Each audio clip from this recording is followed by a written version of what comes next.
But No Elephants by Jerry Smath. Grandma Tildy lived all alone. She worked hard every day. She had no time to play. Why do you have no time? Because she worked hard. One day, a man came to her house. He was selling pets. Would you like to buy a canary bird? Asked the man. Very well, said Grandma Tildy, but no elephants. Grandma Tildy was cooking stew. The bird wanted help, so he sang a song for her. It made Grandma Tildy happy.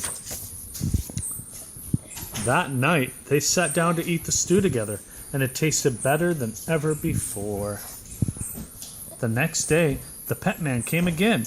Would you like to buy a beaver? He asked. Very well, said Grandma Tildy, but no elephants. No Tildy, no elephant. Grandma Tildy needed firewood. The beaver wanted to help, so he cut the wood with his sharp teeth. That night, they sat in front of a warm fire. Grandma Tildy went shopping. She met the pet man again. Would you like to buy a turtle? He asked. Very well, she said, but no elephants. Grandma Tildy was tired. The turtle wanted to help, so he carried her home on his back. Now why is it raining in the house? Let's see. That night, Grandma Tildy washed the turtle and put him to bed. The next day it rained hard. The roof started to leak. Then someone knocked on the door. It was you-know-who.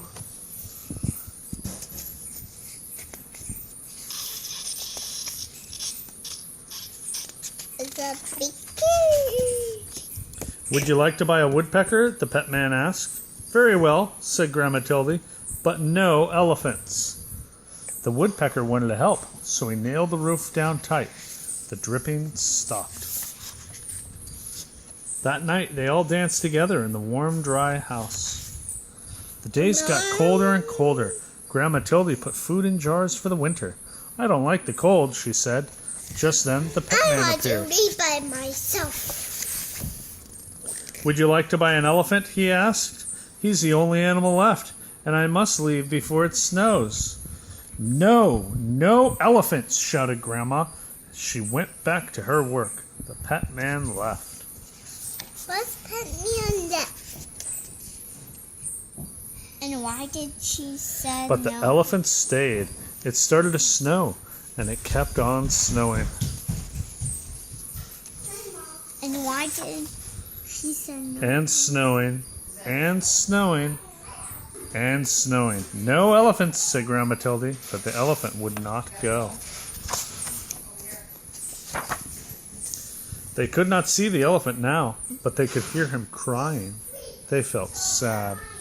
Very well, called Grandma Tildy. You may come in. The elephant was happy as could be. But the elephant had a problem. He could not get through the door.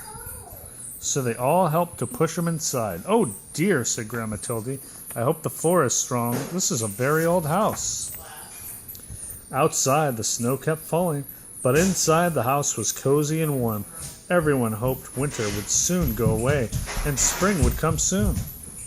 This is not yours, mine. That night, there was a terrible crash. The elephant had fallen through the floor. We cannot fix this, said Grandma. You will just have to stay there. The winter was long, and soon the firewood was gone. The elephant was always hungry, and he kept eating. And eating, and eating, until all the food was gone. We cannot leave, or we will freeze, said Grandma Tilly. We cannot stay, or we will starve. What are we to do? The elephant felt sorry. Then he thought of a way he could help. He started to walk. He walked and walked, and walked and walked. He stopped in a warm, sunny place.